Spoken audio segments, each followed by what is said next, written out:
profesora, quería preguntarle, bueno, ¿cómo surgió el Ejército Zapatista de Liberación Nacional?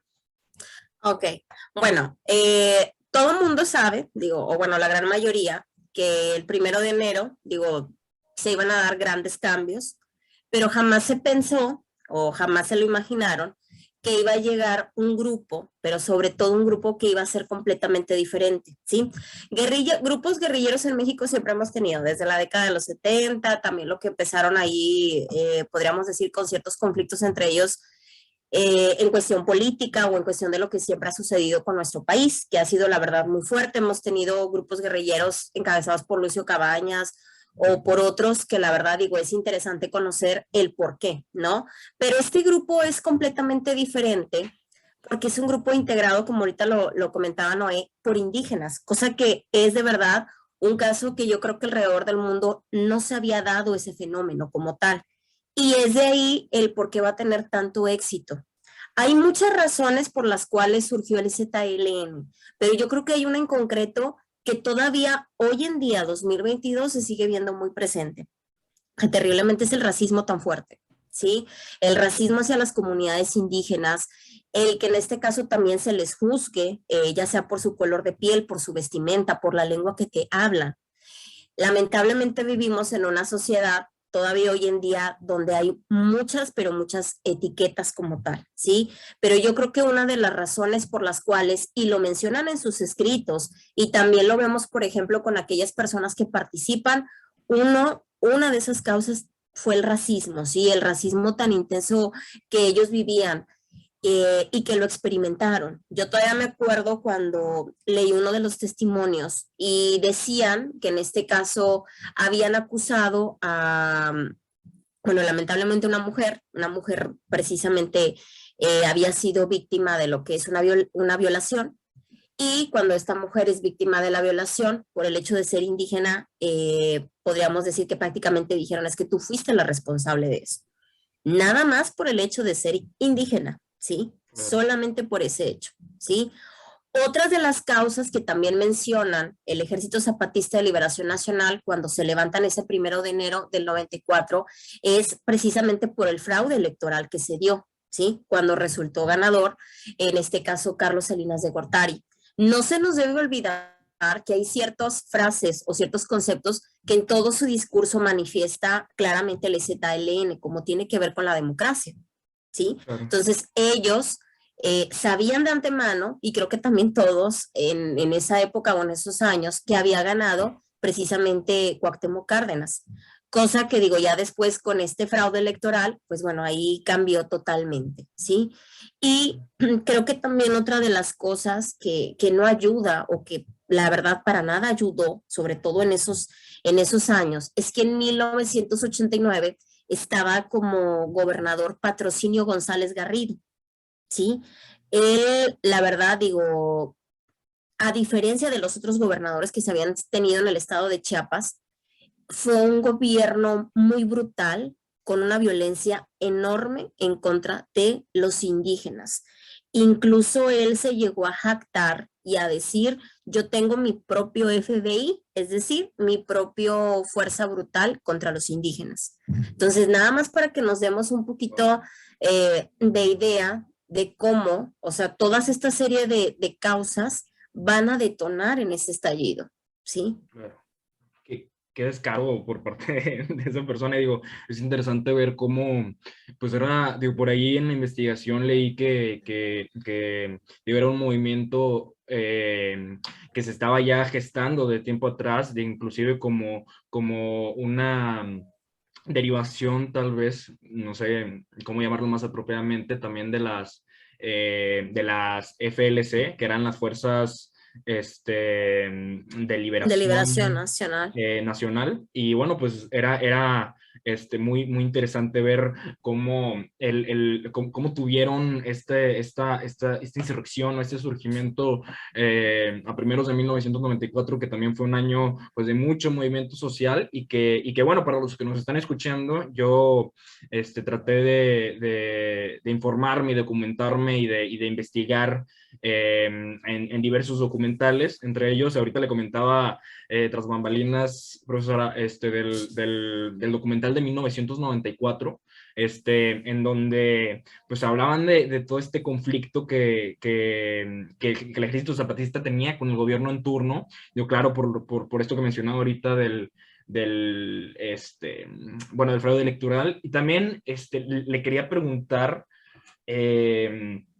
sobre las ideas principales que defiende o que sostiene el Ejército Zapatista de Liberación Nacional, porque dentro de la investigación estaba observando, pues claro, que sostiene primordialmente, como su nombre lo dice, el tema del zapatismo, pero también está mezclado o tiene una cierta mezcolanza de ideologías con el marxismo, con el socialismo libertario, con la izquierda esencialmente, y esto posiblemente haya detonado en que se hayan convertido pues, en un movimiento detractor del Tratado de Libre Comercio, por decirlo de alguna forma, ¿no? Entonces me interesa en primera instancia preguntarle por el tema de las ideas, o sea, de las ideologías principales que promueve, y bueno, también a la par por el tema de su euforia o de este frenetismo contra el Tratado de Libre Comercio, ¿no?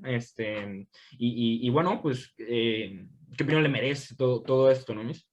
Ok, bueno, punto principal con respecto al Tratado de Libre Comercio. Creo que también es otra de las causas por las cuales se va a dar, Claro. ¿sí? De hecho, hay una frase que quiero en este caso comentar y que lo manifiesta claramente uno de los autores que leí para tratar de entender todo lo que tiene que ver con el ZLN, donde él menciona que la firma de ese tratado, o sea, porque algo que no se nos debe olvidar, aparte ya de que es bueno, que era pleno año nuevo del 94, es que en ese 1 de enero es cuando México, podríamos decir, como que iba a hacer sus pininos y iba a estar dentro de los países de primer mundo, cosa que vamos a ver que conforme se va desarrollando la rebelión zapatista, pues realmente no es así, porque se tenían muchas carencias. Y dentro de esto hay algo y hay un punto muy importante con respecto a lo que mencionabas ahorita, Noé, de lo que tiene que ver cuáles son de estas ideas que se fundamenta el ZLN.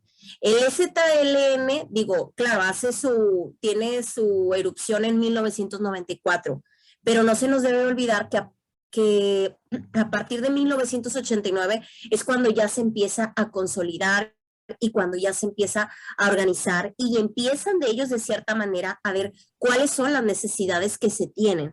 Y dentro de esas necesidades, ¿cuál es el punto que los fundamenta? Precisamente las ideas de Emiliano Zapata. Algo que no se nos debe olvidar, Zapata, es que siempre habla que la tierra, ya sea un poco, ya sea mucha, siempre es del campesino. ¿Qué va a pasar en esos años en Chiapas? O sea, ¿qué es lo que sucede? En esos casos en Chiapas y también, por ejemplo, en México, es que va a haber unas reformas al artículo 27. Y dentro de los logros que se habían tenido de la Revolución Mexicana, había sido precisamente el artículo 27. ¿Qué va a pasar? Modifican ese artículo y por lo tanto, en este caso, ya no se va a dar ese pedazo de tierra que era por el que tanto luchó Zapata y por el que tanto, podríamos decir, enarbolaba la bandera del zapatismo. Entonces, ahora con todo esto, todas esas tierras o todos esos pedazos no van a ser del campesino o del indígena, sino que van a pasar a ser propiedad privada. Entonces, ya no lo va a tener ninguno de los dos como tal. ¿Sí? No sé si me doy a entender. Tú me dices ahí, ¿no? Sí, sí, Claro, no. claro, sí, sí, sí. De hecho, estaba viendo por ahí y digo, estaba consultando por aquí unas cosillas también, digo, de lo que estaba mencionando. Vi, para la investigación, un documental, de una persona, pues, que casi nadie conoce, que es Luisito Comunica. Para ver un poco más también la dimensión, pues, social, desde, digamos, una perspectiva de un ciudadano común, que al menos es como yo pude ver ese documental. inclusive mencionaban que el ejército zapatista se apropió de una de las tierras de una de las amantes del presidente Díaz Ordaz, que fue esta Irma Serrano de la Tigresa, y bueno, esta apropiación y bueno, la manera en la que comenzaron a más bien fue una manera de manifestar esta idea de Emiliano Zapata de, bueno, la tierra es quien la trabaja, ¿no? Y se me hizo muy interesante, y lo vi como una forma, bueno, pues como una forma de protesta, ¿no? Que es una característica indispensable y tremendamente relevante para ello. Eh, y bueno, pues también, aunado a esto, quería hacerle la pregunta. Ahorita mencionaba detrás de cámaras un poco, me contaba su experiencia con el tema de cómo se financiaba el Ejército Zapatista de Liberación Nacional, que usted por ahí tuvo la oportunidad de comprar un cassette que contenía un documental. Y bueno, pues yo también por ahí vi que en esos entonces estaban, bueno, haciendo ciertos eventos con músicos, artistas y demás en la UNAM para poder financiarse y pues constituir un modus vivendi que les permitiera seguir con el movimiento, ¿no? Como tal. Entonces, quería preguntarle cuál es este modus vivendi económico que tienen y bueno, si hasta la fecha sigue siendo igual o de qué forma ellos se sostienen, ¿no? Ok, bueno, con respecto al modus vivendi que tienen ellos, digo, bueno, no se nos debe olvidar que en Chiapas está mucho lo que es el café y lo que es también todo el chocolate. Entonces, hubo ocasiones en las cuales, digo, ahí en filosofía o en otros grupos también ahí que tenemos, venían precisamente a vender los productos chapanecos y ellos claramente te decían, es en apoyo al ZLN. Algo tan fácil, digo, ahorita no me puedo mover de aquí, pero por ejemplo, un monedero que también trae las iniciales del ZLN y te dicen de ahí, ¿verdad? O sea, es hecho por ellos, entonces eso también es una manera de que ellos obtengan el dinero. Pero ya si nos remontamos a años anteriores, ¿verdad? Es decir, a partir de 1994, 95, 96 y yo creo que es también hasta los años 2000, bueno, hubo, perdón, ciertos escritores que van a apoyar este movimiento, ¿sí? Una de ellas, digo, creo que es conocida mundialmente, Elena Poniatowska, va a ser una de las que también va a apoyar este movimiento. Wow. Va a haber en este caso también otros autores y escritores, por ejemplo, ahorita voy a mostrarles que también es un libro que precisamente se llama 20 y 10, El fuego y la palabra, de Gloria Muñiz, perdón, Ramírez, que también te va explicando un poco precisamente en qué consiste y todas y cada una de las ganancias o de los libros o de los escritos que se tenían como tal, precisamente va para manos de lo que es el ZLN, ¿sí? Claro. Para que esta lucha no muera como tal. Digo, claro, es de Ediciones La Jornada o es de Ediciones La Era, pero una cantidad de dinero como tal va a dar precisamente a manos del ZLN, ¿sí? Wow. Y hablando de escritores, estaba viendo por ahí, y digo, corríjame si estoy equivocado, pero estaba leyendo que el subcomandante Marcos, cuando le preguntan que si Marx era uno de los principales, digamos, o de los principales pensadores que influyeron en el movimiento, cuando le preguntan que si fue Marx uno de los principales pensadores que influyó en el movimiento zapatista, el subcomandante Marcos, menciona que más que Marx fue pues, un escritor intelectual de izquierda mexicano que se llama Carlos Monsiváis, y me llamó bastante la atención pues ver este apoyo por parte de, digo, o más bien ver cómo el mismo subcomandante Marcos menciona que tuvo pues más influencia de un pensador mexicano, ¿no? Entonces me llamó bastante la atención. Y bueno, también conectándolo un poquito con esta, digo, mención que acabo de hacer bueno, pues digamos, la principal figura representativa del Ejército Zapatista de Liberación Nacional, o al menos a las que se nos viene La a que la todo el mente. mundo conoce. Sí, sí, sí, se nos viene a la mente comúnmente, que todos conocen, como menciona, que es el subcomandante Marcos. Quería preguntarle también,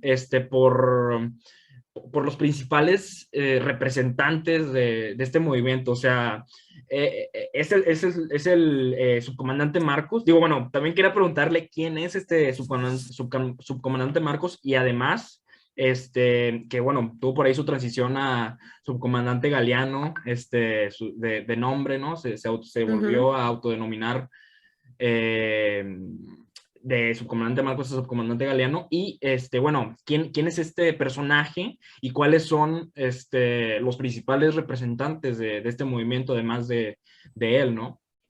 Bueno, con respecto a lo que mencionabas ahorita de Carlos Monsiváis también es otro de los que va a financiar precisamente la lucha del zapatismo, o sea, la lucha del EZLN.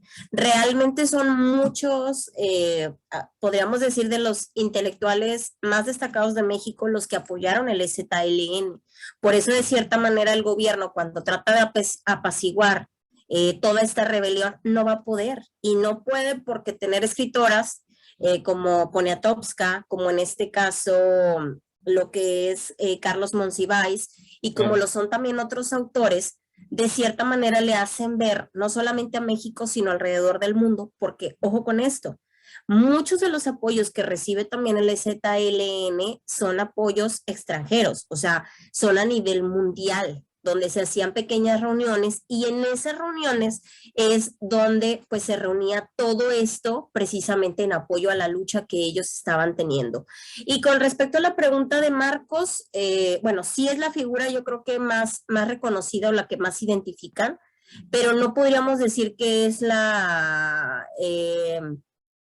podríamos decir como que es la más destacada, pero hay otras figuras que también son importantes, como la comandante Ramona. Algo que diferencia también al EZLN tiene que ver la cuestión de la mujer, ¿sí? Que era lo que mencionaba hace un momento. No se había dado un grupo, en este caso de mujeres, y sobre todo para la situación que se vivía en esos años, ¿sí? Porque todavía hablar de 1994 es hablar de una época en la cual, por ejemplo, todavía se casaban a las mujeres, en esa época en Chiapas, donde a la mujer indígena se le casaba, no sé, por ejemplo, si al papá le pagaban, qué sé yo, con un aguardiente o le pagaban con una vaca o con lo que fueran, la mujer se tenía que casar. Entonces, Wow. también podríamos decir que en el caso de la comandante Ramona, perdón, es muy importante su labor y lo que lleva a cabo, porque muchas de las mujeres que estaban o que se integraron a las filas del EZLN es gran parte por la ayuda de ellas y porque también ellas no querían vivir sometidas, ¿no? No querían vivir sometidas a un matrimonio en el cual ellas no se estaban casando porque querían, ¿sí? Sino se Claro. estaban casando porque pues era una obligación o las estaban obligando porque eran oprimidas, porque vivían con violencia. Entonces es muy, pero muy, muy importante esto, y aparte porque también, y es algo que yo creo que lo tiene el EZLN a diferencia de otros movimientos, las hacen que ellas puedan recibir educación. Entonces abre mucho más su mente y pueden ahora sí como que seguir sus estudios sin tenerse que casar tan jóvenes, porque estamos hablando de casarse 14, 13 años, que eso es la verdad muy, muy triste. Y nada más así, hay una autora súper reconocida, bueno, para lo que tiene que ver con el EZLN, que es esta Rovira, y ella, te voy a leer nada más algo así, un extracto pequeñito, que dice, es decir, el padre junto con el futuro esposo acuerdan eso, a cambio de que al padre de la mujer indígena se le dé un aguardiente. La mujer indígena al llegar a la iglesia es un mar de lágrimas, ya que se le impuso con quién casarse. También, si la mujer indígena es violada, se tenía que casar con su violador, ya que se considera que ella fue la que incitó al hombre para violarla. Asimismo, en Chiapas, las mujeres ladinas expresan su racismo hacia las indígenas. Se les juzgó de piojosas y de que no se bañan. Entonces, con todo esto aquí vamos, que la comandante Ramón es muy importante porque ella les permite darse cuenta a las demás mujeres que no porque el hecho de que las demás estén sometidas significa que es lo correcto, que ellas también tienen una oportunidad de ser libres y una oportunidad de cierta manera también de cambiar su vida. La entrada al EZLN les permite esto, cambiar su vida, cambiar su mentalidad. En este caso también a través de un libro, pues digo, les ofrece muchísimas posibilidades. Y otra cuestión que también es muy importante, también se les permite a la mujer indígena poco a poco irse enseñando a hablar lo que es el español, enseñarles a leer y enseñarles a escribir, enseñarles que con sus manualidades pueden hacer también grandes cosas, que es lo que va a pasar. Entonces estamos hablando de una transformación que va a ser muy, muy drástica. Así te lo voy a decir, Noé. Ellas no sabían y a lo mejor algunos van a decir, bueno, o sea, ¿por qué lo menciona? No sabían ni siquiera lo que era una toalla sanitaria. ¿Sí? O sea, así te lo pongo. Entonces, sí es algo que es importante o es el uso de su primer toalla sanitaria para que vean más o menos cuál es el contexto y cuál es la importancia de precisamente la comandante Ramona. Porque el hecho de que tú veas que una mujer está luchando al igual que tú y que te está diciendo que tú también te puedes aventurar a esto y te puedes liberar, creo que esa es de las cosas más pues más bonitas que podemos en este caso ver y sobre todo también, porque como lo mencionó la subcomandante Ramona con diferentes discursos es el hecho de que te estés muriendo de hambre no significa que estés bien, tú puedes hacer algo para salir adelante, ¿no? Entonces, ellas al ver esta situación y ver que, por ejemplo, también moría un familiar que no sé, el hospital más cercano quedaba unas 10 cuadras o algo así, que se murieran tus brazos, lógico también les permite a ellas que abran los ojos y que vean que ellas son responsables del rumbo de su vida, son responsables también de cuántos hijos pueden llegar a tener, son responsables también de con quién casarse, que no vivan sometidas como tal. Y con respecto a lo del subcomandante Marcos, él resalta mucho la importancia del papel de la mujer en el EZLN. ¿Por qué razón? Porque volvemos a lo mismo. Para ellas era estar toda su vida sometida en un mundo lleno de violencia, violencia tanto física, violencia psicológica. Entonces, eso es algo de lo que a veces no se habla tanto del EZLN, se menciona más sus causas y otras cosas más, pero es importante cómo las mujeres, sobre todo mujeres que toda su vida se les había enseñado que tenían que vivir sometidas, cambian el rumbo de su vida, ¿verdad? O de su destino.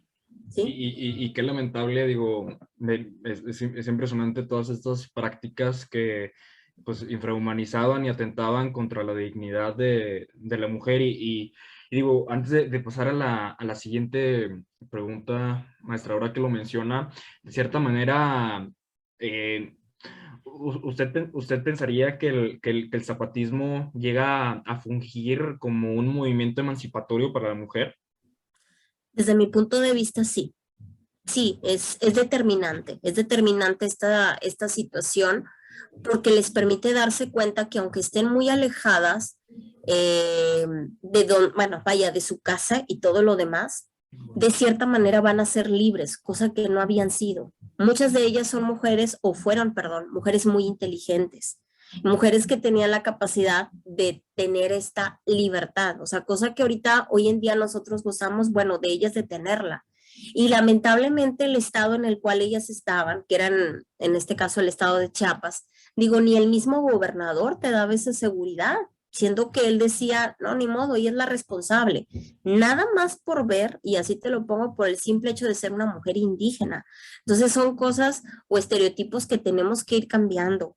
Sí, que tenemos que ir cambiando y que tenemos que ir modificando. Te digo, a mí sí me impresionó y dentro de uno de los apartados que agregué para el trabajo del EZLN, cuando encuentro este libro, me doy cuenta de cómo, o sea, todavía o en esos años, muchas de las mujeres vivieron sometidas durante toda su vida y lo que le enseñaron a sus hijas es, bueno, vas a seguir con ese sometimiento, no hay de otra. Pero ¿qué les permite a ellas abrir su mente?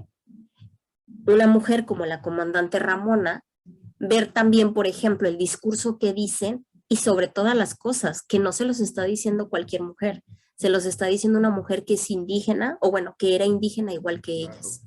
Entonces, esto yo creo que es un catalizador para que ellas abran sus ojos y para que ellas se den cuenta de que si ella pudo, ellas también pueden cambiar Claro. esta vida, ¿sí?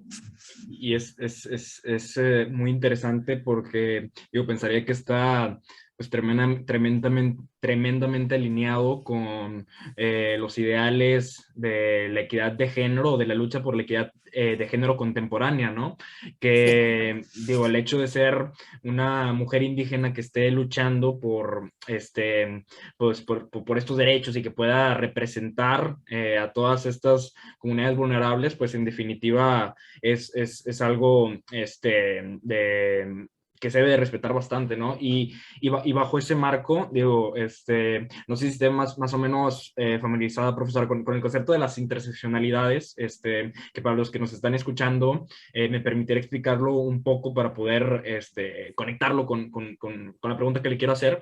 Las interseccionalidades a grandes rasgos son un conjunto de atributos que determinan un grado de vulnerabilidad, ¿no? O sea, en función de ciertas características, tanto físicas como idiosincráticas, pues determina cierto grado de vulnerabilidad, siendo, por ejemplo, el hombre blanco heterosexual terrateniente, pues la persona que menos vulnerabilidad tendría y siendo, no sé, un hombre negro homosexual, pues ya tendría más vulnerabilidad por, pues claro, todo el trasfondo histórico de la lucha por los derechos LGBT, racial y demás. Y bueno, bajo ese marco, pues claro que sabemos que pues, la situación del país, y digo en México, bueno, ha sido una tradición de mucho machismo, lamentablemente, feminicidios y demás. David Noel, el rector emérito del TEC, mencionaba por ahí que, bueno, uno de los principales el principal pecado más bien, y que sorprendió bastante porque uno pensaría que el principal pecado de México es la impunidad o la corrupción, y menciona David Noel que él piensa que, y lo menciona en su libro La hipoteca social, que el principal pecado del país de México es el machismo, ¿no? Como tal. Entonces, se me hace interesante traerlo a colación porque, digo, se me hace muy loable todas estas acciones que está mencionando que lleva a cabo la comandante Ramona y bueno, pues que en definitiva se ha podido convertir en una representante, ¿no? De estas comunidades. Y, y bueno, lo que le quería preguntar, Miss, era respecto al tema de la educación, porque por ahí mencionaba ahorita que, pues que el movimiento zapatista dio cabida, o más bien luchó para que se le proporcionara educación a las mujeres de la comunidad, ¿no? En ese sentido, descubrí por ahí en la investigación el tema de las escuelitas zapatistas, ¿no? Y le quería preguntar sobre el funcionamiento de estas y si son estas escuelitas zapatistas donde se llegan a formar bueno, las mujeres indígenas que quieren acceder al movimiento, y en general comprendo, o sea, logré comprender por ahí que está abierto para las personas en general que pudieran acceder a este movimiento, o si fue en esos entonces que podían acceder, más o menos cuál es la logística de estas escuelitas y cómo funciona el acceso a la educación para los integrantes de este grupo, ¿no? Bueno, un punto importante con respecto a lo que menciona en este caso Noé es sí, cada uno de acuerdo a la comunidad o de acuerdo al grupo indígena, porque no se nos debe olvidar que son varios grupos indígenas, ¿sí? O sea, son varios grupos indígenas los que integraron lo que es el EZLN. Tanto el hombre como la mujer precisamente tiene esta escuela, y esta escuela donde de cierta manera se le va enseñando, pero también se le va mostrando. Eso también es muy importante porque Yo, por ejemplo, en la escuela puedo enseñar miles de cosas, pero de eso va a haber una sola cosa que al muchacho rescate. Entonces, ¿qué pasa con estas escuelas del EZLN? Tratan de cierta manera de que ya sea el niño o la niña vea el porqué de su lucha, el porqué del EZLN, pero aparte también de por qué el EZLN, también que ellos poco a poco vayan formando conciencia de las necesidades que tienen todos como comunidad, que eso es muy interesante, ¿sí? Porque, digo, recordemos que son diferentes, ahora sí como que medios los que tenemos, o escuelas como tal, entonces en esas escuelas de cierta manera se va integrando todas las necesidades que tienen y a través de esas necesidades de cierta manera intentan ellos poder ver de qué forma, perdón, ayudarse mutuamente, que eso también es muy interesante, porque hoy en día, aunque tenemos muchas cosas nosotros, lamentablemente no se da esa ayuda colectiva, cosa que sí sucede en estas escuelas. En estas Claro. sí se da esa ayuda colectiva y sí se da ese medio de que la mujer se dé cuenta de que ella es una mujer que antes que otra cosa merece vivir con dignidad. ¿Sí? Claro. Merece vivir con dignidad. Entonces, imagínate si al niño, por ejemplo, le dicen, tenemos este pedazo de tierra, pero este pedazo de tierra te voy a enseñar cómo lo debes de cuidar, cómo lo debes de proteger, qué es lo que debes de hacer.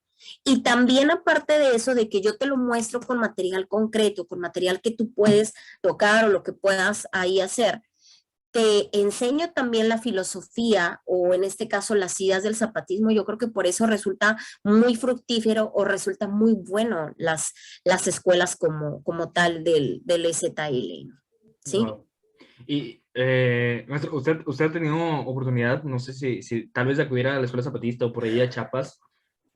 A Chiapas sí, Chiapas tuve la oportunidad y tengo que comentar algo del estado de Chiapas. Desde la primera vez que llegué, vi las necesidades tan fuertes que tienen las comunidades indígenas. Aunque me hospedé, fíjense bien, en lo que es San Cristóbal de las Casas, que se supone que es un pueblo mágico y que ahí no vas a ver todo lo malo y todo eso. En ese momento que íbamos un grupo de amigas, me tocó ver lo que es la pobreza como tal. No quiere decir que aquí en Nuevo León no haya, no, o sea, claro que existe, pero no la ves ante tus ojos o no es tan notoria. Ahí me tocó verla y ahí también me tocó ver cómo la gente de este estado también son personas que podríamos decir son muy conscientes, mucho más conscientes que nosotros de las carencias, de las dificultades, de los problemas que se tienen. Entonces esto me dejó a mí una gran enseñanza. Yo todavía me acuerdo de una niña cuando íbamos a un restaurante allí en San Cristóbal, que me acuerdo que o sea, me piden, ¿no? De lo que yo estaba comiendo, yo se lo doy. Entonces decía, imagínate, o sea, ahorita yo vi a ella, pero todas las que estarán en todo lo que tiene que ver con el estado de Chiapas o en este caso en los alrededores, porque sea lo que sea la gente del sur, siempre ha sido muy combativa, porque lamentablemente digo, les hace, ¿cómo decirlo? Todavía tienen muchísimas carencias, carencias que los gobiernos no les han dado solución, ¿sí? Y nunca se me va a olvidar también cuando visité uno de los sitios arqueológicos, no me acuerdo si era Bonampak eh, o Yaxchilán, que ahorita no recuerdo bien cuál de los sitios, o Palenque, la verdad no me acuerdo bien cuál fue, y que me dijo uno de los vigilantes de ahí, dijo, yo sueño con algún día poder viajar a su estado, porque pues su estado es muy caro, ¿sí? Hablando de lo que es Nuevo León como tal, ¿sí? Wow. Entonces, sí me quedé, la verdad, impresionada y también impresionada en la manera de que a veces no salimos de esta burbuja rosa que todos vivimos y que cuando ya te toca verlo, dices, eh, ¿cómo le harán, no? Todas estas personas para, en este caso, salir adelante, pero salen adelante porque son mucho más conscientes que nosotros, Claro. muchísimo más conscientes de las demandas sociales que tienen, ¿no? Totalmente. Y qué problema, o sea, ha sido el tema de la carencia de la conciencia de clase, ¿no? Porque, digo, de pronto por ahí miras memes en Facebook de todos estos whitexicans que van, ¿no? Que así se le ha denominado coloquialmente, y digo, me da mucha risa este concepto, porque, digo, realmente, bueno, son gente que ven superficialmente la arquitectura de los pueblos mágicos y quedan acaparados, pero pues detrás de todo ello hay bastante sufrimiento y digo, no específicamente los pueblos más mágicos, sino entonces estas, bueno, comunidades que como mencionaba ahorita, que se acercó por ahí la niña, que nos cuesta entender para aquellas personas que estamos en situación de privilegio. Y en situación de privilegio me refiero a contar con un techo y comida, pues es algo una situación de sumo privilegio, siendo que pues un 47%, digo, no quiero decir una barbaridad, consúltenlo, pero hace poco que vi un censo, decía que un 47%, casi la mitad de la población vivía en condiciones de pobreza, ¿no? Entonces, son cifras alarmantes que deberían de empezar a preocuparnos y para poder interesarnos más y a la par interesarnos más en temas de, bueno, movilidad social, fortalecimiento del tejido social como tal. Y para eso, digo, le quería preguntarme, digo, respecto a todo este tema bueno, del modus vivendi social, dentro de las comunidades del EZLN, porque digo, en este mismo documental, que le decía ahorita de Luisito y todo eso, veía que de pronto, pues están establecidos en ciertos ejidos, y inclusive tenían por ahí una clínica comunitaria, entonces me llamó bastante la atención. Digo, exhorto e invito a todas las personas que nos están escuchando a consultar toda la bibliografía a la que se haga alusión en este podcast. Pero le quería preguntar, o sea, ¿cómo funciona la dinámica social en estas comunidades del Ejército Zapatista de Liberación Nacional? Digo, ya hablamos por ahí de los modos de subsistencia, pero en la dimensión social llegan a llevar a cabo prácticas específicas o más o menos de qué van este aspecto, ¿no? Ujú. Bueno, con respecto al modus vivendi que tiene cada uno de ellos, digo, algo que es muy, muy importante y es que ellos trabajan de manera colectiva, ¿no? O sea, no trabajan de manera individual. ¿A qué me refiero yo con esto?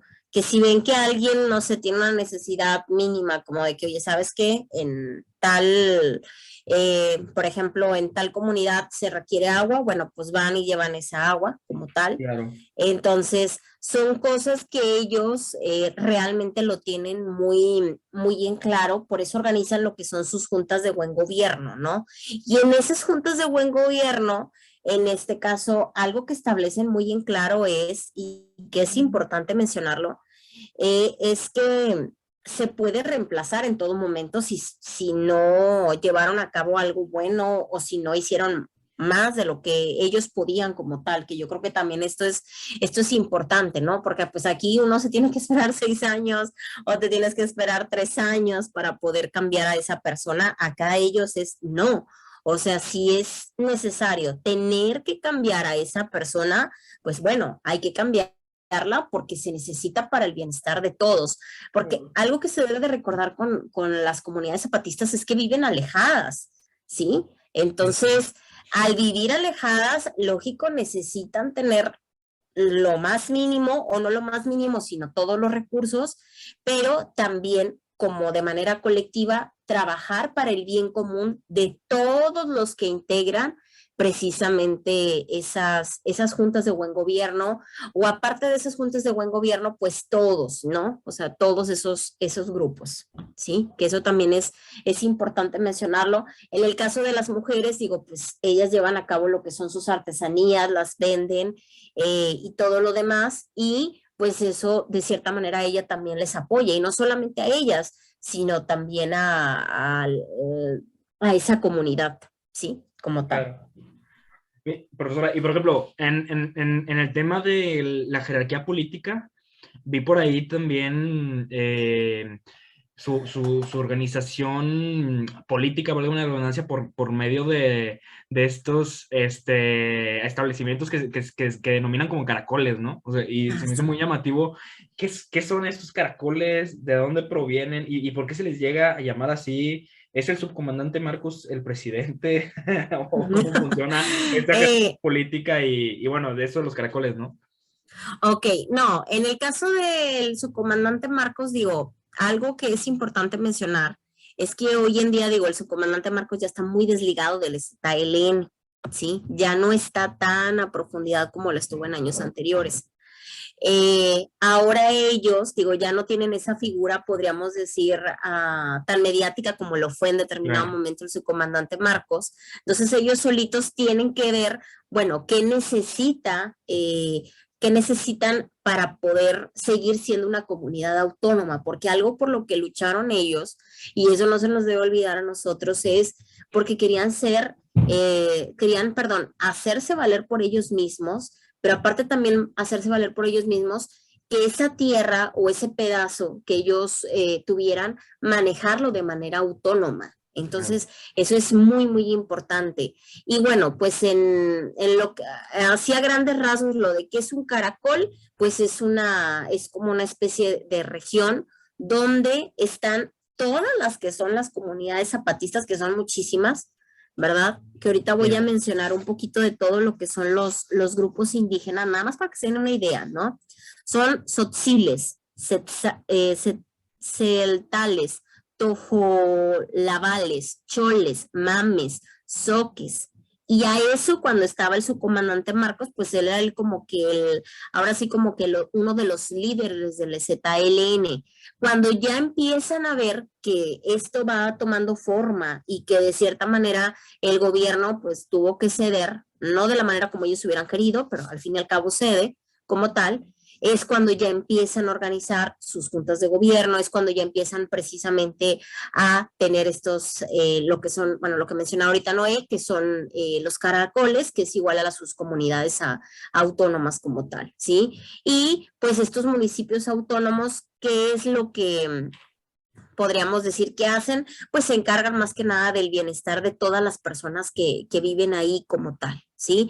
Y ¿cuáles son los puntos principales? Defienden todo lo que tiene que ver con ellos, ¿sí? Es decir, o sea, que ellos pueden participar en cualquier momento. Recordemos que antes del 94 para nadie era visible la cuestión de los indígenas. Entonces, esto es uno de los objetivos que también en este caso se tiene. Ver también, por ejemplo, lo de la cuestión de su idioma, de su lengua, que no se pierda. Lamentablemente, digo, vuelvo al mismo punto que cuando iniciábamos esta charla, que se les etiquetaba y se les veía mal. Entonces, en estas comunidades autónomas, ellos pueden hablar libremente su idioma sin que nadie los juzgue y sin que nadie les diga absolutamente nada, que eso también es muy, muy bueno. Y sobre todo también que en algún momento determinado, pues ahora sí sea verdad la lucha por la que ellos estaban, ¿no? O sea, que acabe toda esa miseria, que acabe todo eso, que algún día se pueda lograr esta cuestión de la democracia, que se cambie también la cuestión de la represión, porque ellos también eran muy reprimidos, o bueno, había mucha represión con ellos, perdón, que realmente exista lo que es la igualdad ante la ley, cosa que no tenían. Y sobre todo, y hay un punto principal, por eso la importancia ahorita que mencionaba Noé de las escuelas zapatistas, había muchísimo analfabetismo. Estamos hablando de que creo que era alrededor del 60%, si mi memoria no me falla. Entonces, imagínense ustedes todo ese rezago que tenían estos pequeños. Entonces, pues de ahí la importancia de estas escuelas y de ahí también la importancia de que ellos sean una comunidad autónoma y que si tú vas a una comunidad zapatista te están diciendo, estás entrando en territorio zapatista o bienvenido al Caracol 10, ¿no? Que también es ahí donde tú vas entrando y vas viendo cómo se manejan, cómo lo hacen para trabajar su tierra, cómo entre todos se ayudan. Entonces esto de verdad que yo creo que es de las cosas más maravillosas que ofrece el ZLN, ¿sí? Claro que hay sus detractores, como en todo, pero si nos ponemos a ver el origen del por qué luchan y ver cómo están ahorita, yo creo que sí están, podríamos decir, mucho mejor que en el 94, ¿sí? O bueno, que antes del 94, que es cuando empieza todo a conocerse, ¿sí?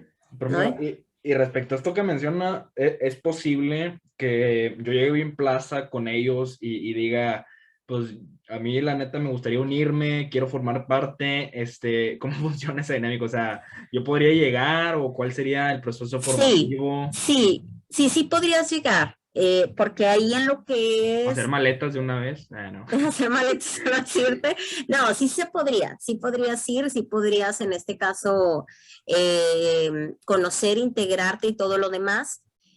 Yo tuve compañeros cuando estaba en la facultad, a mí cuando visité por primera vez Chiapas, yo quería ir, esa era una de mis finalidades, o sea, más, claro, conocer el estado que es hermoso, el estado de Chiapas y todo lo demás, pero también poder conocer una comunidad zapatista, ¿sí? Claro. Eso ya era en los años 2000, creo que 2011, 2012, no recuerdo muy bien, pero como estaba muy alejado de donde yo estaba, me dijo un amigo, oye, ¿sabes qué? No, no te voy a acompañar, vete tú sola. Entonces yo dije, bueno, voy, no voy, dije, ay, no, o sea, siempre me quedé con esa espinita, pero sí, sí es fácil ir, lógico, o sea, vas, conoces, observas también todo, o sea, cómo es su vida, cómo le hacen para, como decía ahorita Noé, también para tener sus recursos y todo lo demás, entonces vas conociendo un poco más y sobre todas las cosas que en la historia es bien importante. Lo que es la historia oral, o sea, lo que es la historia de conocer a esa persona que te está diciendo el por qué ellos se levantaron en armas ese día, cuáles fueron sus necesidades y que ellos te lo digan. Yo creo que eso es algo invaluable, ¿sí? Claro, totalmente. Pues, y digo, respecto a este tema del patrimonio cultural, de la conservación del patrimonio cultural, o sea, por ejemplo, del tema de, esto va un poco más relacionado, digo, no me quiero descarrilar mucho, pero antes de que se me vaya, respecto al tema de los indígenas, me interesa consultar su opinión, porque, y esta reflexión proviene, de un profesor de historia que hace poquito mencionaba de que, o sea, ¿por qué al momento, por ejemplo, llegar Chiapas o Oaxaca, que son municipios donde hay abundancia de grupos indígenas, hay mucha esta noción o esta fijación de decir, no, es que ellos tienen que seguir llevando a cabo sus ritos, tienen que seguir elaborando las artesanías, que claro, o sea, sí lo veo como una especie de lucha por preservar el patrimonio cultural, ¿no?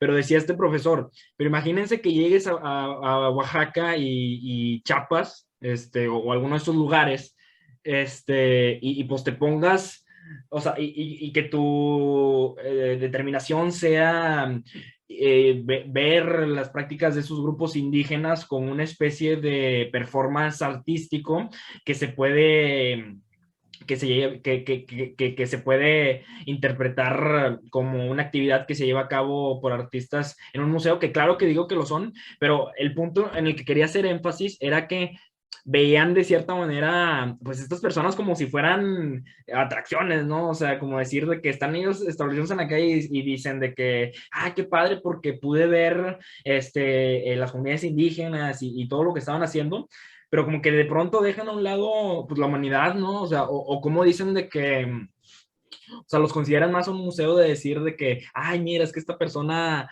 o sea, qué padre que tenga su vestimenta y todo eso, pero oye, o sea, hasta qué punto llega el tema o sea, de la preservación del patrimonio cultural, porque de pronto, o sea, que de nuevo, para los que nos escuchan, no estoy en contra de que se promueva la conservación cultural. Sin embargo, o sea, también la autorrealización de estas personas, porque a fin de cuentas son humanos y no podemos verlos meramente como museos que van por ahí, o sea, caminando, no sé cómo decirlo, no sé si logro transmitir mi idea, pero en síntesis sería, o sea, que de pronto por ese tema de la conservación del patrimonio cultural, digo, aprovechando que también es una de sus líneas de especialidad, el tema del indigenismo y todo eso, se llega a ver a los indígenas como, pues como si fueran exposiciones en museos y todo eso, o al menos era más o menos la reflexión que nos trataba de transmitir el maestro en esta ocasión, que me hizo mucho sentido y la quería compartir aquí porque digo, pues que sí, o sea, también son personas que tienen derecho a autorrealizarse, a sentir, o sea, a recibir más bagaje cultural respecto a temas, bueno, que se alineen con el tema tecnológico y demás, pero pues muchas veces puede llegar a, o al menos me hizo sentido esto que mencionaba el profesor, a verse como atracciones, ¿no? O sea, Ujú. Bueno, con respecto yo creo que siempre hay algo muy importante y que no se nos debe olvidar a todos. Es que México es un país con la mayor diversidad de grupos indígenas que tenemos, ¿sí? claro, Entonces, tenemos también muchas lenguas que yo creo que la finalidad con la que se hace precisamente es para seguir preservando y para seguir guardándola, ¿sí? claro, Por ejemplo, te voy a contar de un caso. Cuando yo estaba estudiando ahí en la UPN, me acuerdo que me decía una compañera, ella es de Guadalupe, y me decía que estaba llegando una gran comunidad de mixtecos y zapotecos, claro. precisamente ahí, a lo que es Juárez y a lo que es Guadalupe. Pero a ella le había tocado ver a unos niños que hablaban su lengua, pero cuando los demás niños los escuchaban, se reían de ellos. ¿Qué es lo que pasa con el tiempo? Los niños ya no querían seguir hablando su lengua, porque decían, se están burlando de mí por hablar esta lengua. Ella como maestra les dice que es muy importante su lengua, que es muy importante que ellos la den a conocer y que en este caso se van a ver con situaciones como la de sus compañeritos, pero que a ellos no se debe de olvidar que esa lengua que ellos hablan es una lengua única y es una lengua muy, pero muy especial. Claro. Fíjate bien cómo ella tuvo que darle esta vuelta a lo que estaban diciendo los niños, porque ellos ya no querían hablar su lengua indígena, ¿sí? Ya no la querían hablar. ¿Por qué razón? Eh, por la burla, por las etiquetas, por los estereotipos, y estamos hablando de niños de primaria, ¿sí? Claro. Niños de primaria, que también, y me llegó a decir esta compañera, le dice, y que también los papás ya no querían, o sea, los niños, que fueran los papás o que al menos les hablaran la lengua, sino que hablaran el español. Claro. ¿Por qué razón? Volvemos a lo mismo. Vienen de otro lugar y pues los etiquetan, los ven mal o alguna de estas situaciones y en determinado momento digo, pues puede ser que ellos ya no quieran hablar esa lengua como tal. Por eso es muy importante esta cuestión de la preservación. Claro, la preservación, ¿a qué me refiero yo?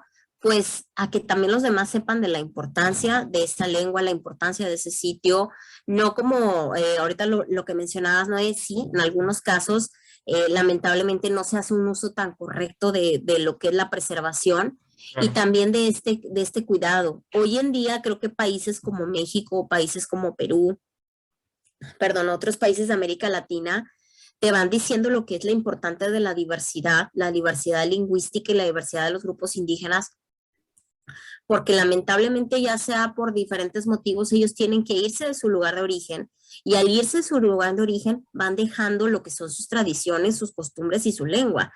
Entonces imagínate, ojalá no lleguemos a tener esta pérdida, sino que te sientas orgulloso de, oye, hablo la lengua mixteca, bueno, pues la hablo. No, Claro, claro. no, no avergonzarte o no avergonzarlos, o sea, nosotros también, digo, en mi caso yo jamás lo he hecho, pero sin no juzgarlos, sino no verlos mal, porque si no te digo, imagínate casos como ese, hay muchos más casos donde ellos han tenido que cambiar absolutamente todo. ¿sí? Y hoy en día, por ejemplo, lo vemos mucho. ¿De qué manera lo vemos? Con esta gran comunidad de haitianos que está llegando aquí a Nuevo León, Claro, ¿sí?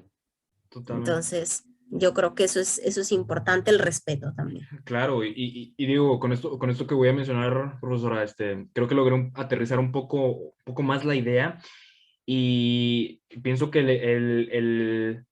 eh, se vuelve problemático cuando piensan que es menester seguir viviendo en condiciones precarias, o sea, que las personas indígenas sigan viviendo en condiciones precarias para preservar las tradiciones. O sea, si piensas que es necesario que las personas indígenas vivan, pues en esas condiciones adversas para que se sigan, llevando a cabo todas las tradiciones, pues ahí es donde llego a tener un poco de conflicto, que en definitiva, por ejemplo, el tema de las lenguas indígenas y de los rituales, se me hace tremendo, o sea, se me hace sensacional, es algo que definitivamente deberíamos de, digo, mi criterio deberíamos de, no, digo, en general deberíamos de seguir luchando porque se lleguen a preservar, pero sí poder dar condiciones de vida más dignas, siendo que pues gran parte de los indígenas lamentablemente siguen viviendo condiciones de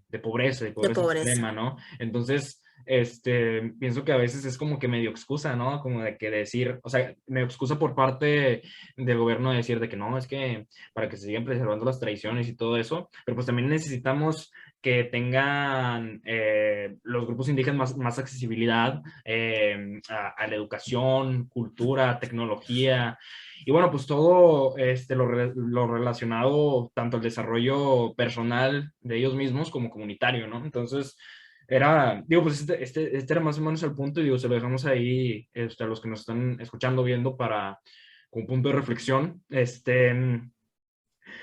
Y respecto también, profesor, al tema de la violencia, le quería preguntar un poco, porque, y ahorita también lo mencionaba, leí por ahí un artículo, de que en Chiapas, por ejemplo, están, digo, pues también por la presencia de grupos delictivos vinculados al narcotráfico y demás, ahora muchos jóvenes de comunidades indígenas tienen aspiraciones a formar parte de estos grupos delictivos y de pues llevar a cabo crímenes y todo ese tipo de cosas. Entonces, vi por ahí que el Ejército Zapatista de Liberación Nacional, pues es uno, es un, o trata de fungir como una especie de, digamos, contrapeso todos estos grupos delictivos con presencia en ciertas zonas de Chiapas, que pues ha venido a ser relevante y que inclusive, y no sé qué tanto tenga que ver esto, pero en la comunidad, en las comunidades del Ejército Zapatista de Liberación Nacional está prohibido introducir alcohol y drogas, ¿no? Entonces, se me Ujú. hizo un aspecto muy llamativo. Y bueno, le quería preguntar en primera instancia por cómo ha visto usted todo este tema digo, pues de la violencia, tanto latente como que ya ha estado presente en Chiapas y su vínculo con el Ejército Zapatista de Liberación Nacional, y de dónde proviene esta noción y si está vinculado o no con esto que le mencionaba de prohibir el alcohol y las drogas, ¿no? Sí. Bueno, con respecto a lo de la violencia, creo que es un fenómeno que se tiene en la mayoría de los estados de la República, sino es que prácticamente Claro, todos. Claro que quienes más se han visto vulnerados, pues precisamente son estos grupos que siempre han estado marginados, ¿no? Y que nunca han claro, tenido una posibilidad de cambiar su vida. Esa posibilidad de cambiar su vida, en algunos aspectos, creo que sí se los proporcionó el ZLN. Por esa razón, hay una frase muy bonita del ZLN, no me acuerdo exactamente, pero dice un mundo donde quepan todos, todas y todos, ¿sí? ¿A qué voy yo con esto? Es decir, tengas la necesidad, ya sea que tengas una necesidad o dos necesidades o lo que tengas, siempre vas a caber en nuestro mundo, siempre vamos a poder, en este caso, ayudarte, ¿sí? O darte lo mínimo. Por esa razón yo creo que también es en gran parte que ellos viven muy, pero muy alejados, ¿sí? vaya, de todo esto, de las grandes ciudades o de los grandes municipios de lo que es Chiapas, y también mostrarle tanto a los jóvenes, porque hoy en día creo que es una problemática que sobre todo va para ellos, y no solamente a las comunidades indígenas, sino creo que de la mayoría de los grupos vulnerables, Claro. donde vemos claramente que se necesita tener como que a una figura consciente o una figura que te diga, puedes salir adelante sin necesidad de tener que hacer cosas delictivas para poder salir adelante. Entonces, yo creo que eso en gran parte en que ha ayudado en sus escuelas, en que también ven en ellos que incluso hasta el subcomandante Marcos, digo que aunque ya está desligado totalmente y todo lo demás, o incluso de las otras personas que integran el EZLN, ven como tratar de ser un ejemplo para ellos, ¿no? Claro. Entonces, yo creo que eso les ha permitido, de cierta manera, que ellos se den cuenta de que se puede, pero haciendo las cosas bien, no yendo por el camino incorrecto como corresponde, ¿no? Y aparte también, y nosotros lo sabemos, digo, en el caso de los que trabajan con niños pequeños y todo lo demás, que si tú al niño desde chiquito lo vas formando, pero lo vas formando en este caso con el ejemplo, con que debe de tener respeto y otras cosas más, sabes que el niño conforme vaya creciendo va a vivir con esos mismos valores. Entonces yo Claro. creo que eso es algo muy importante y que el EZLN también lo dice en sus discursos, ¿no? Que para ellos es muy importante en algún momento determinado tener leyes más justas. Aparte de tener leyes más justas, que exista la democracia como se debe, ¿no? No como Mm. cada uno quisiera, sino como se debería. Entonces, yo creo que esto es algo que de cierta manera apoya estas ideas también, ¿sí? Porque algo que te quería mencionar ahorita con respecto a una de las, bueno, a lo que me estabas planteando ahorita, es que también, digo, lamentablemente, lo que es este estado, y no solamente este estado, sino varios, hay mucho lo que es la cuestión del analfabetismo, entonces también se tiene que priorizar ciertos programas de educación, ¿no? Porque si tú al niño lo dejas solo, pues el niño va a ser, imagínate tú qué cosas, ¿no? Y más ahorita con esta situación tan triste que la que estamos pasando, pues es importante mostrarle que hay otro camino y que ese camino es el correcto. Totalmente. Y se me viene mucho a la mente el tema de la violencia en Chiapas porque acaba de salir una película en Netflix que se llama Sin Nombre. No sé si la ha visto, profesora, del Casper, que es un cholo que se alinea con los maras y hablan sobre todo el tema del tema de la bestia y este tren, los migrantes. Y bueno, pues yo sé que por ahí ha estado, que es un tema muy complejo, todo, pues la presencia de la violencia, digo, en Chiapas y en general, que ha llegado a azotar y afectar tanto a nuestro país, que es, bueno, México, se debe notar por el acento, por si hay algún extranjero que nos escuche, pero sí, digo, definitivamente está bien cañón, ¿no? O sea, bien complicado y digo, para ir cerrando, profesor, con este tema del STLN y después tengo una pregunta un poco más personal hacia usted desde su experiencia, pero quería preguntarle, en la actualidad, el STLN tiene el suficiente poder para hacer que el gobierno se preocupe.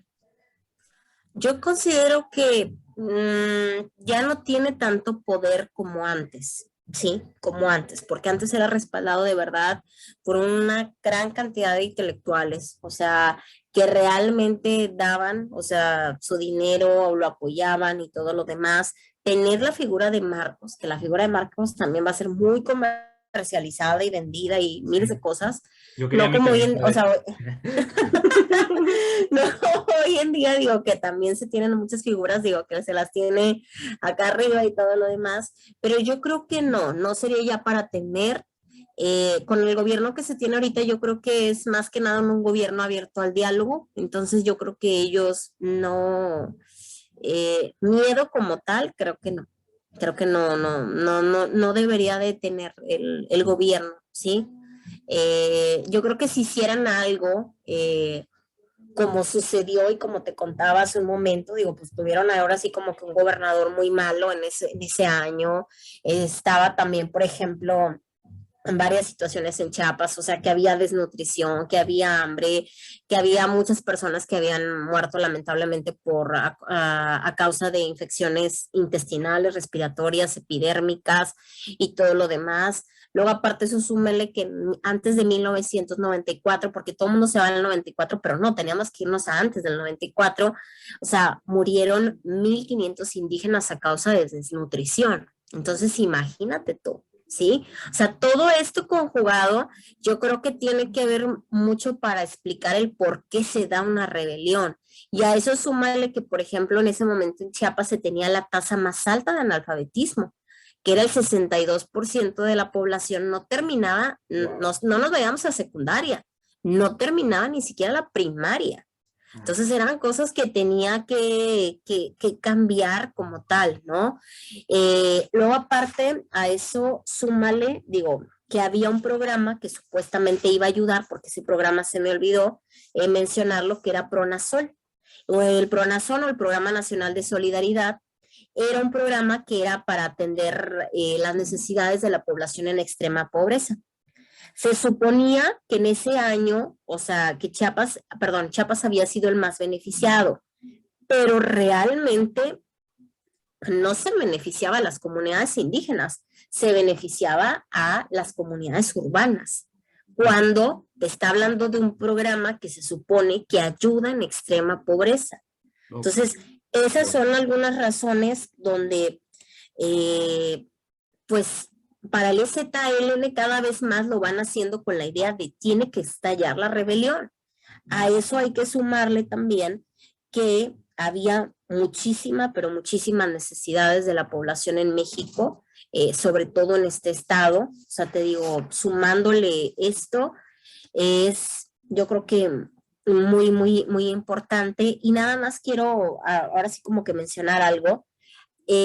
Hay un libro que está muy interesante que se llama 10 años de guerrilla en México y te va diciendo los motivos por los que se da una rebelión o por los que se da un grupo guerrillero.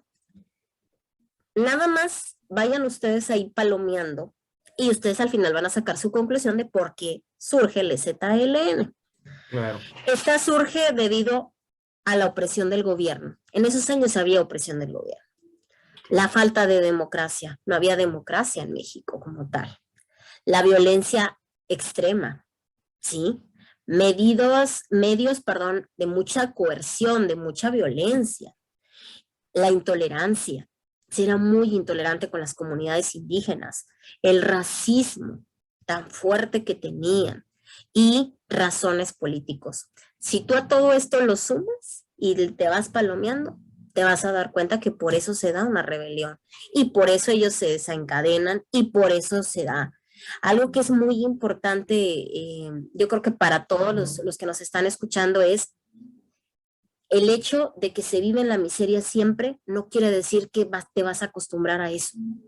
Quiere decir que en determinado momento vas a hacer algo para cambiar esa realidad. ¿Qué es lo que va a pasar con las comunidades zapatistas? Ellos se forman antes del 94 y ya vimos antes del 94 qué estaba pasando.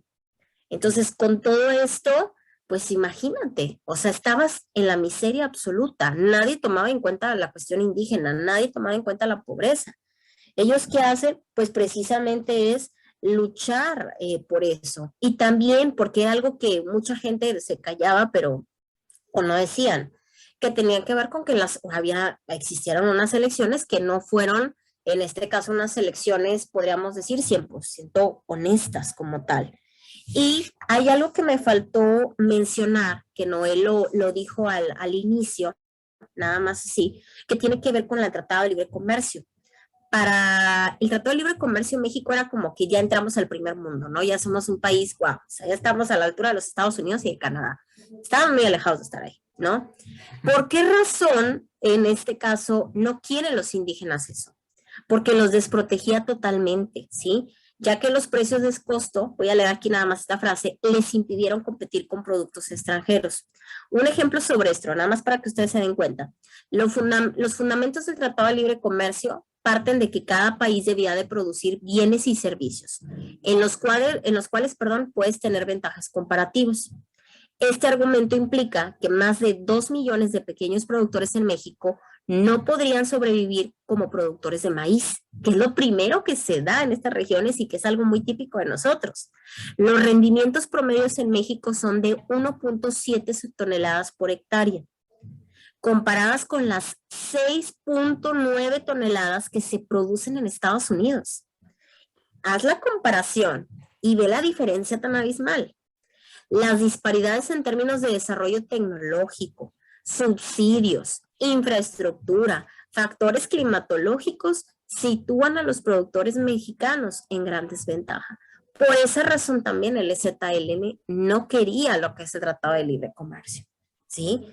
Y claro, mucho el discurso va a ser, pues es un grupo guerrillero, en este caso han traído, no sé, de Centroamérica y todo lo demás, pero la realidad es esa, o sea, ellos lo veían como que me está excluyendo, ese tratado de libre comercio me está excluyendo, yo no puedo comprar los mismos recursos que compra, en este caso, el estadounidense o el canadiense, yo no puedo, ¿sí? Es imposible y nosotros lo sabemos, ¿verdad? Entonces, sí es importante, digo, considerar estos puntos y, bueno, también algo, ya ahí mencionando dentro de las causas, la eliminación del Código Penal en Chiapas, ¿sí?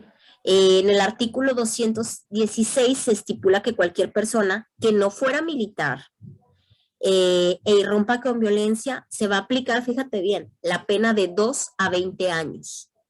Los zapatistas consideraron que aunque ellos llevaran a cabo una manifestación lo más tranquila que se podía, aún así iban a dar la cárcel, que es lo que les pasa a algunos, ¿sí? Y que estuvieron un largo periodo ahí. Entonces, yo creo que esto es bien importante que nosotros lo tengamos en cuenta como tal, porque tampoco, por ejemplo, en el caso de la mujer, que ahorita lo mencionaba hace un momento, no tenía ni los medios ni las formas para poder realmente tener esa preparación necesaria, ¿no? O sea, ni siquiera los hospitales, las clínicas. Entonces, sí hay que replantearnos todo. Y yo nada más, así yo creo que sintetizando un poco las ideas del EZLN, y lo decía ahorita, tal como lo menciona el EZLN en uno de sus comunicados, para todos todo, para nosotros nada. ¿Sí? O sea, yo creo que es algo muy importante tenerlo en cuenta porque ellos querían un país donde hubiera esa tierra, un país donde hubiera esa libertad y un país donde hubiera esa justicia, cosa que no se tenía, ¿verdad? Entonces, sí es algo importante y es algo que yo creo que eh, pues debemos de considerarlo como tal, ¿verdad? Claro. Sobraban razones para la insurrección. Sobran, Sí, ¿verdad? Sobran sobra. razones. Y digo, qué agasajo poder escuchar la profesora, todo el conocimiento que tiene sobre el tema bueno, sobre todo que haber tenido la oportunidad de entrevistarla para poder divulgar estas ideas que de pronto se vuelven tremendamente relevantes, pues para comprender mejor el contexto histórico de tanto los grupos indígenas como el Ejército Zapatista de Liberación Nacional y bueno, pues de todos los movimientos e ideologías alineadas al tema. Y dos, pues para seguir interesándonos más en el conocimiento y en poder solidarizarnos con grupos vulnerables, aquellas personas que podemos tener, bueno, un medio para poder difundir todo, toda esta información y que las personas se interesen más por formarse como agentes de cambios, ¿no? No específicamente, pues tal vez en este tema, pero sí en general, para poder lograr cambiar y transformar vidas, ¿no? En el buen sentido Y bajo ese marco, digo, bajo ese marco de Marco, no de su comandante Marcos, de que me da risa, digo, como que por un grupo de extrema izquierda, y digo, por la pregunta que hice ahorita de si tiene suficiente poder el STLN, para que el gobierno no se preocupe, como que ser un grupo de extrema izquierda y ver esta centroizquierda tan blanda del, del gobierno actual, pues sería como que, lo que mi criterio es más una centroizquierda actual, que sería como que más, como que para que se rían o para que estén más tranquilos, no sé, ¿verdad? Pero para que se la curen. Y, Y es que hay un punto clave con respecto a lo que mencionas ahorita, ¿no? Y que yo creo que es una de las acciones más destacadas del EZLN. Ellos no querían llegar a tener el poder, o sea, ellos querían llegar a ser escuchados. Entonces yo creo que eso es un punto muy importante que a veces no lo consideramos, porque sí, o sea, digo, eso es a nivel histórico y de la mayoría de los países de América Latina sabemos que sí han existido grupos guerrilleros, pero la mayoría, o bueno, lo que ha intentado algunos que se han desviado de ese camino de buscar el bienestar para todos, pues ha sido más que nada tener el poder. ¿Qué hace diferente al EZLN? O sea, no se querían hacer del poder, querían ser escuchados y ellos lucharon por lo que ellos creyeron justos. ¿Sí? Por lo que ellos consideraban justo para, no solamente para ellos como comunidad, sino para todas las comunidades, en este caso indígenas, de este estado. o sea, en su totalidad le hacen justicia a las ideas de Emiliano Zapata. Digo, ya Sí. cuando llegan al poder y pues no, bueno, más bien cuando logran derrocar el poder y no quieren tomar las riendas, ¿no? Entonces está bien interesante. Y justo escuché en una entrevista que le preguntaban, sí, es una pregunta, es una entrevista ahí medio célebre, que está en YouTube.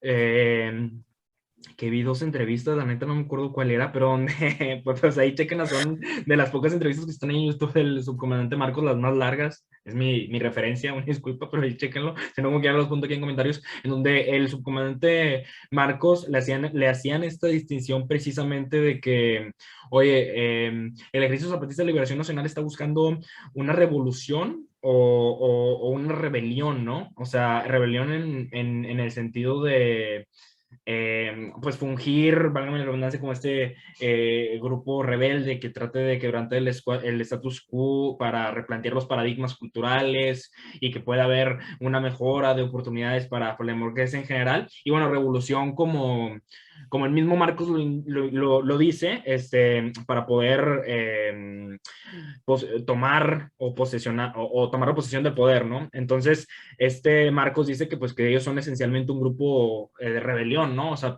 para justamente tratar de cambiar más que representar una búsqueda del poder, sino más bien cambiarlo a partir de pues todas estas sublevaciones, instrucciones y bueno, que posteriormente se fueron haciendo más pacíficas, que fueron, bueno, en general todas estas actividades y acciones que hacen para cambiar el entorno bueno, las condiciones económicas, sociales y culturales del país, ¿no? Y que creí que hasta a nivel mundial le ha llegado a influir, ¿no? El zapatismo. Se me fue la onda de que le iba a preguntar.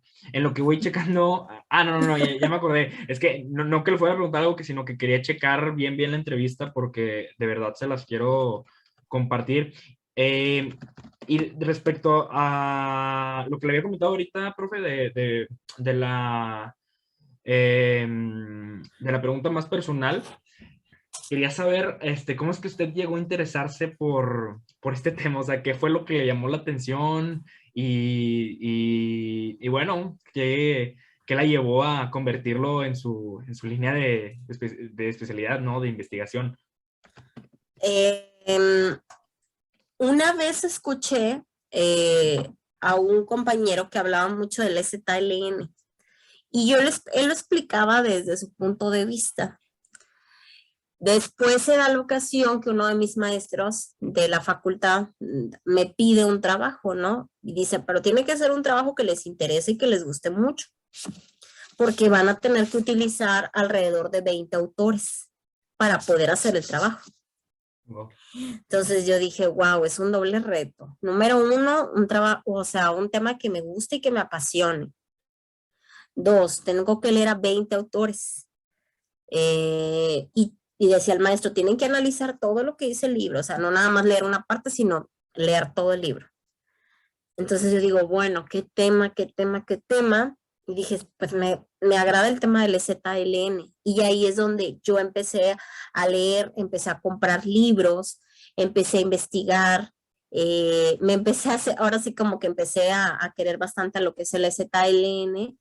Y ahí es donde ya me doy cuenta de, desde el punto de vista de cada uno de los autores, cómo cada uno de ellos, digo, aunque lo trata de diferente manera, o sea, porque es de manera muy, muy diferente, de cierta manera van viendo los efectos y de cierta manera también van viendo que las causas son muy parecidas. Pero claro, cada uno le da su toque o le da su manera de ver la vida. Hay un libro que a mí me deja encantada, que ojalá, digo, tengan la oportunidad de leerlos quienes nos escuchan, que es Chiapas, la rebelión indígena de México. Es de un gran autor, pero de un gran, gran autor, que es el señor Carlos Montemayor. No se van a arrepentir si lo leen. Y el libro que les comentaba ahorita, que habla de la cuestión de la mujer en la cuestión zapatista, es en este caso se llama Mujeres de Maíz, de Guiomar Rovira. Ese libro de verdad es un deleite leerlo, porque te va contando todo. Yo ahorita les resumí a grandes rasgos porque no lo hubiéramos acabado, entonces creo que si lo buscan va a ser un gran, gran libro, y que les va a permitir sobre todo también ver este lado desconocido, ¿sí? De lo que es el EZLN, o sea, la cuestión de la mujer.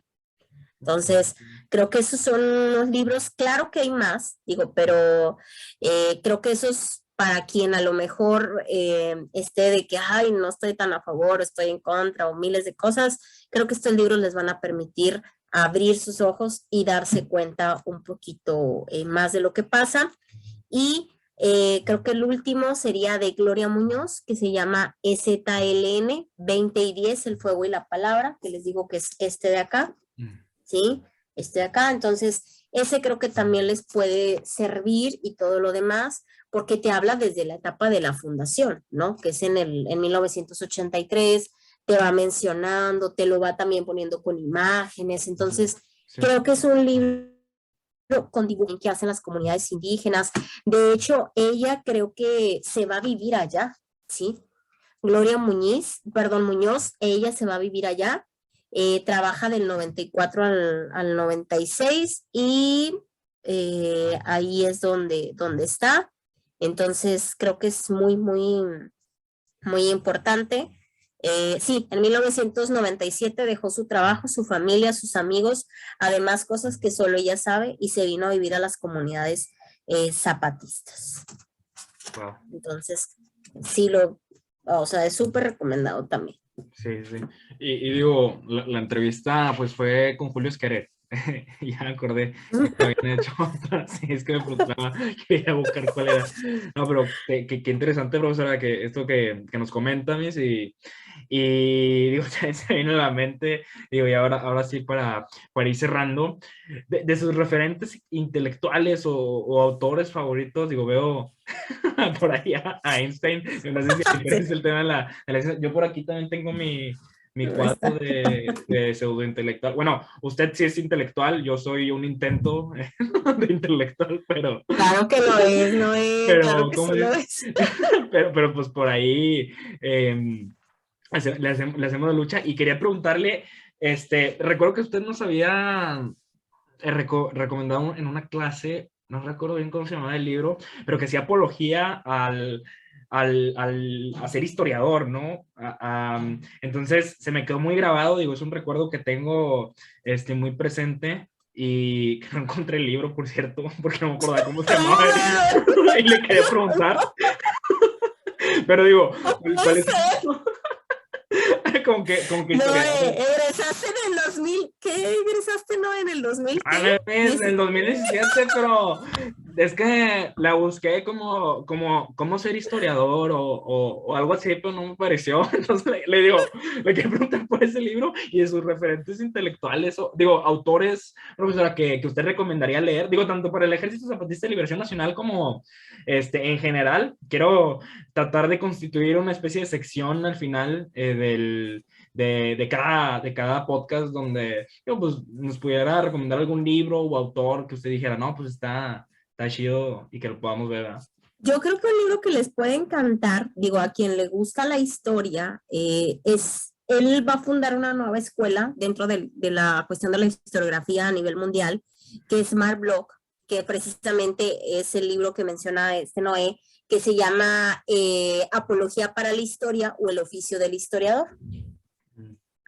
Ese libro es muy interesante porque desde este punto él te permite, y más al ser Mark Bloch, que la verdad, mis respetos para él, es un historiador que de cierta manera te va diciendo cómo puedes ir tú dando tus clases o enseñándolas, ¿no? Pero él te lo enseña antes de 1945, que es un poco también yo a veces, no digo que en su total la metodología, pero sí que utilizo algunos aspectos de lo que él dice. Si nosotros enseñamos nada más al alumno solamente a memorizar, estamos equivocados, porque de eso no se trata. ¿Sí? La historia no es así. Entonces él te lo va describiendo, ¿no? Y él te va diciendo ahí, ¿para qué te va a servir la historia? Para no vivir sometido, ¿no? Entonces yo creo que ese es un gran libro. Es un libro muy pequeño, pero es un libro que yo creo que, les digo, a quien le gusta la historia, les va a permitir, o a quien se dedique también a la cuestión de la enseñanza, le va a ayudar precisamente eso. Porque hay muchos alumnos que a veces odian la historia por cómo se las explicaron o por cómo se las enseñaron. Entonces, esto yo creo que ayudaría bastante ese libro. Y con respecto a lo del ZLN, yo creo que esos tres que acabo de mencionar ahorita serían de gran ayuda. Y también, en este caso, creo que una autora que hay temas que a veces llaman más la atención que otros que en historia, pero eso se da de manera natural, es Elena Poniatowska con respecto a lo de la matanza de Tlatelolco. Yo creo que les puede ayudar. Entonces, creo que serían libros o son libros muy interesantes. Y hay otro autor, o sea, la verdad que mis respetos, que es Eric Hobsbawm, es un historiador inglés, lamentablemente ya falleció, pero todos los libros de él, de verdad, la era de la revolución, si él te los sintetiza así, o sea, grandes rasgos, tanto la Revolución Francesa y la Revolución Industrial. Entonces, Eric Hobsbawm, creo que sería grandioso que pudieran leerlo. Entonces, para que ahí lo tengan como tal. Y cualquiera de Eric Hobsbawm, se te va a pasar la lectura facilísima y vas a decir, ya terminé el libro. Ni siquiera te vas a dar cuenta cuando terminas de leer el libro, por lo fascinante y porque él te lo va contando de acuerdo a la perspectiva de él, ¿no? Claro, fundamentado, ¿verdad? Pero sí creo que sí es interesante. Claro. ¿Sí? Sí, es bien interesante esto que menciona, Miss, porque decía, este, yo por eso en su clase no memoricé nada, Miss, no me aprendí nada, no, no se crea, no memoricé, no, no se crea, ¡Oh! no, no, definitivamente ya sabe que aprendí bastante, digo, en ese entonces soñaba con El Encanto del Águila, que era una serie que nos había recomendado. Ah, sí. Y como dice, está bien chida, neta, ahí se la pueden conseguir pirata en internet. Bueno, ahí yo me conseguí en esos entonces. Y decía un profe que es eminencia en otra disciplina, que es una eminencia en la filosofía, el profesor Adán Pérez Treviño, que es doctor en estudios humanísticos. Eh, que se me perdió su entrevista, una disculpa, pero les prometo que próximamente estará aquí, ya estaremos un taller y todo, y de nuevo una disculpa al profe Adán por ese detalle. Bueno, pero lo que quería decir era que él decía aquí, haciendo fe de ratas pública, que, fe de errores, perdón, que el profe decía que a veces en ciencias sociales, específicamente en la filosofía, los profesores enseñaban una especie de filosofología y que llega a replicarse esta misma práctica de enseñanza en general en las ciencias sociales, y mencionó por ahí también la historia, que es como que dicen las fechas de donde nació Platón y cuál era, cuáles fueron los principales acontecimientos históricos, y como si fueran esencialmente, pues solamente ejercicios de mnemotecnia o de memorización para para el aprendizaje fáctico de hechos, pero que en realidad no dejaba como que traspasar o ir más allá de lo superficial para poder suscitar un poquito la reflexión, ¿no? Hablando pues acerca de las dimensiones sociales o de las dimensiones culturales que se pueden llegar a explicar muy bien a través del ejercicio dialógico, ¿no? Como estamos haciendo ahorita del diálogo y demás. Entonces, se me hace muy, muy interesante eso que compartía respecto al tema de la enseñanza, profesora. Y bueno, ahora sí que de nuevo le quiero agradecer bastante por haber aceptado la invitación. Ya sabe que le tengo un profundo respeto y admiración y cariño porque Igual, ¿no? usted fue, no sé si lo mencioné al principio del podcast, o sea, si ya estábamos grabando cuando se lo dije, pero pues es la culpable de mi devoción a las ciencias sociales. Gracias por llevarme a la perdición. No, no sé qué. No, no, no, pero sí, realmente ya sabe que pues le agradezco mucho por aceptar la invitación y pues todo respeto, admiración y cariño. Y no sé, profesora, si quisiera usted cerrar este episodio con alguna, porque la neta no tengo, no tengo como pauta de cierre. Por ahí vamos a ver. Ya por aquí se me ocurrió algo interesante. Al final vamos a hacer recomendación de autores y de que dos podcasts pasados no hicimos, pero se va a convertir en práctica de recomendar autores o libros para promover la literatura y que lean más allá de los posts de Facebook y de Instagram y Twitter, sobre todo, que es una comunidad súper tóxica. Pero bueno, no sé, si quiera cerrar con alguna reflexión, digo, referente tanto al ejercicio de liberación nacional o alguna reflexión, queja, lo que quieran. Ok, bueno, muchas gracias. Bueno, pues antes que todo, no, agradecerte por la invitación. La verdad me gustó mucho esta entrevista y todo lo demás. Qué bueno que te gusten las ciencias sociales. Esa era una de las finalidades y de los objetivos. Y bueno, pues para todos, yo creo que ya un poco finalizando todo esto, creo que la enseñanza más grande que nos deja el Ejército Zapatista de Liberación Nacional, que son muchas y que espero que cada uno de ustedes las haya podido ahí, podríamos decir, resaltar, es que hizo que México, a nuestro país, se diera cuenta que los de abajo, los indígenas también cuentan, ¿sí? Y que tienen derecho como cualquier ser humano y que también se debe respetar su cultura, su forma de ver la vida. Yo creo que eso fue algo que nos resaltó el ZLN, cosa que hemos tenido siempre y que no se nos debe olvidar que México es un país diverso, diverso culturalmente, diverso con respecto a sus comunidades indígenas, a sus lenguas. Entonces es algo que se debe respetar y es algo que también nosotros, yo creo que como individuos, debemos de encargar de respetarlos y también de valorar, porque son muchas las enseñanzas que ellos nos dejan a nosotros como seres humanos. Yo siempre lo digo cuando explico en el primer bloque lo que tiene que ver con las culturas mesoamericanas.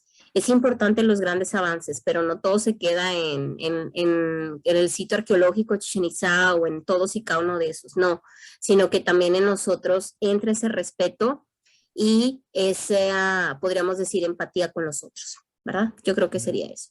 Perfecto. Y bueno, como que aquí fue un podcast de bastante reflexión, profesora. De nuevo, muchísimas gracias. Y bueno, quería decir que como que aquí fue un podcast bastante también de reflexión y de inauguraciones, porque quería destacar dos frases que trajo colación, ya para ahora sí cerrar definitivamente. Y bueno, hago la lectura de estas frases y finalizamos el podcast. Muchas gracias por habernos escuchado y cualquier consulta que quieran realizar directamente a nuestro Instagram o redes sociales nos pueden encontrar como Casa Crítica. Y bueno, ahora sí cierro con las frases que ojalá también se convierta en una tradición que mencionó. Para todos, todo, para nosotros, nada. Y un mundo donde quepan todos. Gracias.